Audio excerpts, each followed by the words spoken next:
சங்கடமா போச்சு நம்மளுக்கு. அப்புறம் பிள்ளைய நீங்க தூக்கிட்டு வந்து அதுக்கும் பிரச்சனை பண்ணி இப்ப வரைக்கும் அவ கூட பிரச்சனையா தான் போயிட்டு இருக்கு. வீட்லயே ஒழுங்கா வேலை செய்ய மாட்டேங்க. இதுக்கு முன்னாடி எல்லாம் வீட்ல சரோஜா வேலை செஞ்சுட்டு தான் இருந்தா. ஆனா என்னைக்கு மாசமானாலும் அன்னையில இருந்தே நீங்க அவளுக்கு ரொம்ப இடம் கொடுத்துட்டீங்க மைனி. அதுல இருந்து இப்ப வரைக்கும் ஒழுங்கா வீட்ல வேலை செய்யறது கிடையாது. ஏதோ இப்ப சமைச்சிட்டு கிடக்க அவ்வளவுதான். மத்தபடி முன்னாடி மேல வேலை செய்ய மாட்டேங்க மைனி. ஆமா செல்லம்மா, பச்சை பிள்ளைய வச்சிருக்கால செய்ய முடியலங்க. ஒன்று ரெண்டு வேலை பண்ண செய்ய ஆரம்பிச்சிருக்கா மைனி. இவளே எப்படின்னா இந்த குழந்தைய கொஞ்சம் யோசிச்சு பாருங்க. யாருக்கனவே வேலை செய்யறது அவ கள்ளி. நீங்க அவளையும் பெட்லயே உட்கார வச்சு நீங்க வேலை செஞ்சு சாப்பாடுலாம் கொடுத்துட்டு இருந்தீங்கன்னு வச்சுக்கிடுங்க, சுத்தமா உங்களை மதிக்கவே மாட்டா. அவளால பிறகு வேலை செய்ய முடிஞ்சாலும் வேலை செய்ய முடியலன்னு உங்களே வேலை வாங்குவா மைனி. அவ மட்டும் இல்ல, அவளை பார்த்துட்டு சரோஜாவும் வேலை வாங்குவா. பிறவே நீங்க ரெண்டு மருமகளுக்கும் வேலை செஞ்சு கொடுத்துட்டு இந்த வீட்டுல ஒரு வாரமா தான் கிடக்க வேண்டியிருக்கும். பாத்துக்கிடுங்க. நீங்க இந்த வீட்டு மாமியார் மைனி. நீங்க மகாராணி மாதிரி. அவளுவ இந்த வீட்டுக்கு வாழ வந்தவளுவ. அவளுவ எதுக்கு மைனி தலையில தூக்கி வச்சுட்டு ஆடுறீங்க? மாசமா தானே இருக்கா. நம்ம மாசமாக்கும் போதுல வேலை செஞ்சது இல்லையோ? செஞ்சிருக்க செல்லம்மா. இருந்தாலும் அந்த காலம் மாதிரி இல்லல்ல இப்போ. எல்லா காலமும் ஒண்ணுதான் மைனி. என்ன கொஞ்சம் வாந்தி வர தலை சுத்தம். அப்ப வேணா ஒரு 10 நிமிஷம் படுத்துட்டு பிறகு போய் வேலையை பார்க்க சொல்லுங்க. இப்பத்துல இருந்தே வேலை செய்யாம படுக்க வச்சேன்னு வச்சுக்கிடுங்க, பிறகு உங்களை மதிக்கவே மாட்டா. நீங்க தான் எப்பவுமே பெட்டு காப்பியை போட்டு எடுத்துட்டு போய் கொடுத்து அவளை எழுப்ப வேண்டியிருக்கும். பாத்துக்கிடுங்க. ஏற்கனவே ஒருத்தி பண்ணதே உங்களுக்கு நல்ல ஞாபகம் இருக்கும்னு நினைக்கேன். இவளையோ சொகுசுல வைக்காதீங்க மைனி, அவ்வளவுதான் நான் சொல்லுவேன். நீ சொல்றது சரிதான் செல்லம்மா. ஆனா இத நான் சொல்ல போன மாமியார் கொடுமைன்னு சொல்லுவாங்க. யார் சொல்லுவா மைனி? சொல்றவையே சொல்லிட்டு போட்டோம். அவிய இன்னைக்கு ஒன்று பேசுவாவ, நாளைக்கு ஒன்று பேசுவாவ. நிரந்தரமா இந்த வீட்ல இருக்க போற உங்களுக்கு தானே இதை பத்தி தெரியணும். நாளைக்கு மதிக்க மாட்டாளுவா மைனி. அதனால அவளுக்கு கொடுத்த சலுகையை இவளுக்கு கொடுத்துறாதுங்க. குடுத்தியா இவ தலை மேல ஏறி உட்கார்ந்துருவா. ஏற்கனவே ஒரு தடவை மாசமா இருக்குன்னு சொல்லிட்டு உங்களை எவ்வளவு வேலை வாங்கினா ஞாபகம் இருக்கல மைனி? பிடிச்சதெல்லாம் செஞ்சு செஞ்சு தர சொல்லி தின்னுகிட்டே இருந்தா. ஆமா செல்லம்மா, அதெல்லாம் எப்படி மறக்கும்? நல்ல ஞாபகத்துல இருக்கு. அதுக்கு தானே அவளை அடிச்சு வெளியே பத்துனே. அதுக்கு தான் சொல்றேன் மைனி, மாசமா இல்லாத போதே உங்களை ஏமாத்தி தின்றுக்கா. இப்போ உண்மையாவே மாசமா இருக்கா. என்ன பாடெல்லாம் படுத்து காத்திருக்காலோ தெரியல. அதனால அவளுக்கு வேலை செஞ்சு போடாதீங்க, அவ்வளவுதான் நான் சொல்லுவேன். ரொம்ப பெரிய வேலை செய்யலனாலும் சின்ன சின்ன வேலையாவது செய்ய சொல்லுங்க மைனி. உட்கார்ந்து பாத்திரம் விளக்கியது, உட்கார்ந்து துணியை துவைக்கிறது, உட்கார்ந்து காய்கறி நறுக்கிறது, உட்கார்ந்து மாவு அரைக்கிறது, அப்புறம் வீட்டை பெருக்கிறது, இந்த மாதிரி சின்ன சின்ன வேலையெல்லாம் செய்ய சொல்லுங்க மைனி. இதனால என்ன பிரச்சனை வரப்போது? ஒரு பிரச்சனையும் வராது. வெயிட் மட்டும் இப்போதைக்கு தூக்க வேண்டாம், தண்ணி மட்டும் எடுக்க வேண்டாம் சொல்லுங்க. மற்றபடி எல்லா வேலையும் செய்ய சொல்லுங்க மைனி. ஆமால செல்லம்மா, நம்ம என்ன அந்த காலத்துல என்ன வேலையும் செய்யாமலே கிடந்தோம், எல்லா வேலையும் செஞ்சுட்டு தான் இருந்தோம். ஆமா மைனி, அதுதான் சொல்றேன். இப்ப மட்டும் எதுக்கு உங்க மருமகளுக்கு நீங்க சலுகை கொடுக்குறீங்க? ரெண்டு பேரையும் சரிசமமா நடத்துங்க, ரெண்டு பேரையும் வேலை வாங்குங்க. நீ சரோஜாக்கு பண்ண மாதிரி இவளுக்கு பண்ணிட்டியே, இவளுக்கு கொம்பு முளைச்சிரும், அவ்வளவுதான் நான் சொல்லுவேன். சரி செல்லம்மா, இதுக்கு மேல நான் பாத்துக்கிறேன். அந்த குழந்தைகிட்ட போய் சொல்லிட்டு வரேன். நல்ல கொம்ப சீவி விட்டாச்சு. இந்த மாடு போய் அங்க முட்டை போகுது. ஹலோ மீனுக்குட்டி. சொல்லுங்க. மீனுக்குட்டி அழுதுட்டு இருக்கியா? என்னாச்சு மீனுக்குட்டி? உங்களுக்கு தெரியாதோ? நீங்களும் சேர்ந்து தானே போய் எங்க அண்ணன் பேர்ல கம்ப்ளைண்ட் எழுதி கொடுத்துருக்கீங்க. ராசாத்தி அக்கா தான் இப்படி பண்ணியிருக்காவ. நீங்களாவது அவியல தடுத்துருக்கலாம்ல.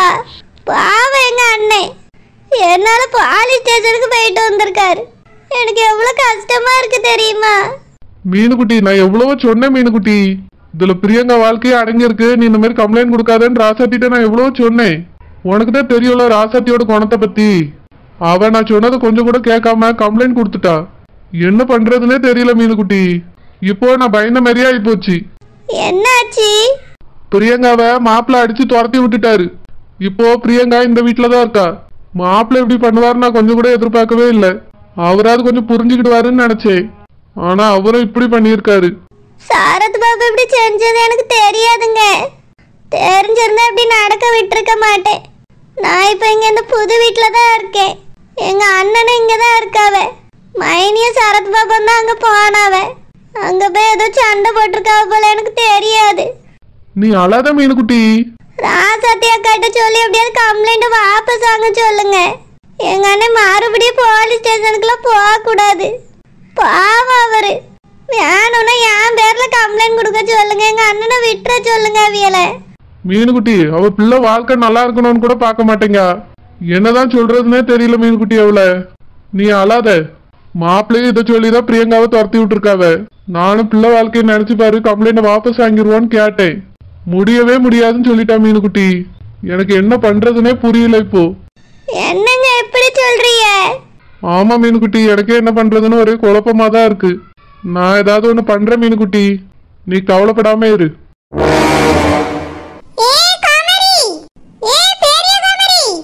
என்னத்தே ஜூஸ் எடுத்துட்டு வந்திருக்கீங்களோ? ஒரு நிமிஷம் இருங்கத்தே, நான் தான் எழும்பியேன். டாக்டர் என்னையும் கொஞ்சம் மெதுவா எழும்புன்னு சொல்லியிருக்காருத்தே. மெதுவா தான் எழும்பணுமா, மெதுவா தான் உட்காரணுமா, மெதுவா தான் நடக்கணுமா. ஜூஸ் மட்டும் அடிக்கடி குடிக்கணுமா தே? ஆமா ஜூஸ் எங்க தே? நீங்க மட்டும் வந்து நிக்கிறிய? உனக்கு ஜூஸ் வேணும்னாலா என்ன வேணும்னாலா நீ தான் போய் போட்டு குடிக்கணும். யாரை இங்க போட்டு எடுத்துட்டு வந்து வாயில ஊட்ட மாட்டாவே நீ. ஒரு ஜூஸ் கூட உன்னையால போட்டு குடிக்க முடியாத மாதிரி என்ன பிரச்சனை வந்துட்டு? பிள்ளை தானே உண்டாயிருக்கா? என்ன அப்படியே பெரிய உலக அதிசயமா இது? ஏத்தே என்னத்தே இப்படி பேசுறிய? வேற எப்படி பேசணும்? இந்த கையில ஒரு ஜூஸ், இந்த கையில ஒரு ஜூஸ் நான் போட்டு எடுத்துட்டு வந்து நீட்டணுமாங்க. அப்படிலாம் நீட்ட முடியாது. நீட்டின வரைக்கும் போதும். ஏற்கனவே ஒருத்திய தாங்கன்னு தாங்கி ரொம்ப தாங்கியாச்சு. பிறவே அவன் என்ன பண்ணிட்டு போனா எப்படி போறான்னு எனக்கு ஞாபகம் இருக்கு. இதுக்கு மேலலாம் எவளையும் தாங்க முடியாது. உனக்கு ஜூஸ் வேணாலும் சரி, சோறு வேணாலும் சரி, தண்ணி வேணாலும் சரி, நீ தான் வந்து குடிக்கணும்.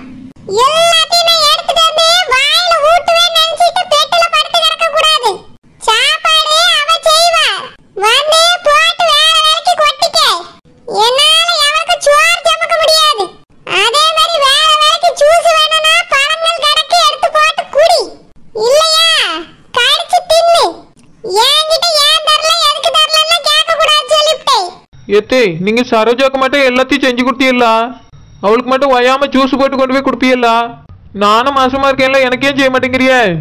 அதான் சொன்னேன்ல, ஒருத்திக்கு செஞ்சியே நான் பாடம் நல்லா கத்துக்கிட்டேன். கத்துக்கிட்டது வரைக்கும் போதும். எல்லாரும் எனக்கு கத்து கொடுக்க வராண்டா. எனக்கும் வயசாகுது. உங்களுக்கு தேவைக்கு நீங்களும் தான் செஞ்சுக்கிடணும். ஒரு வார்த்தைக்கும் போய் நான் செஞ்சுக்கிட்டு கிடக்க முடியாது.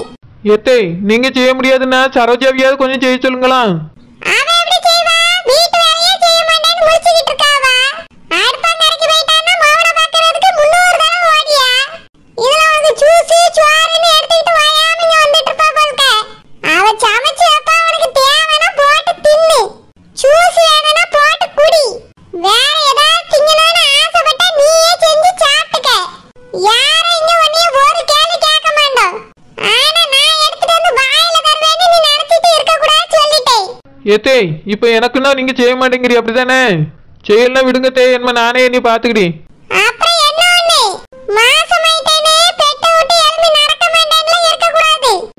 சரி தே, நடக்கேன் தே. நடக்கிறதுனா சும்மா நடமாடிட்டு கிடக்கிறது கிடையாது.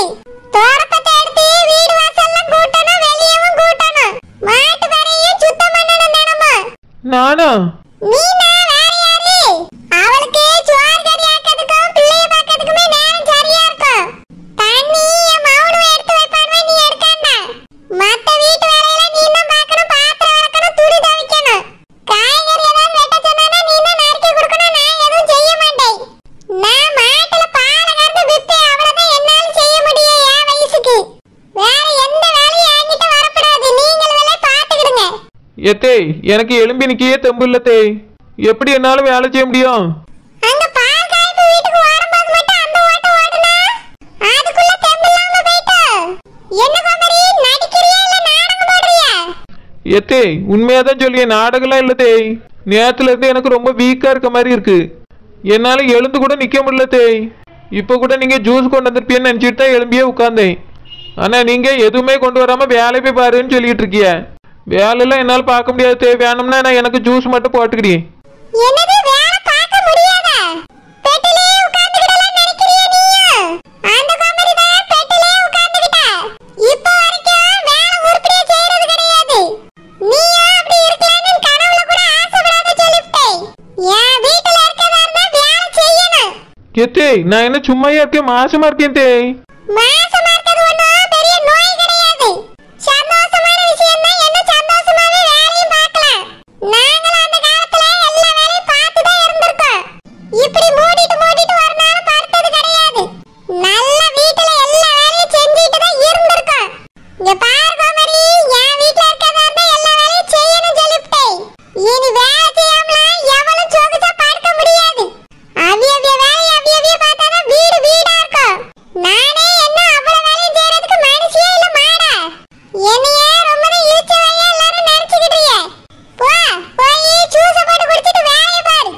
என்னது இது அத்தை இப்படி சொல்லிட்டு போறவ?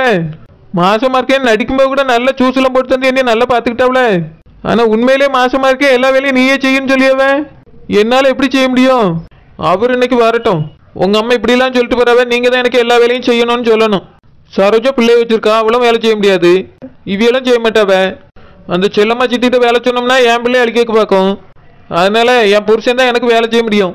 நாளையில இருந்து அவர் தோட்டத்துக்கு போக விடாம வீட்டுல வேலை செய்யுங்கன்னு சொல்ல வேண்டியதான்.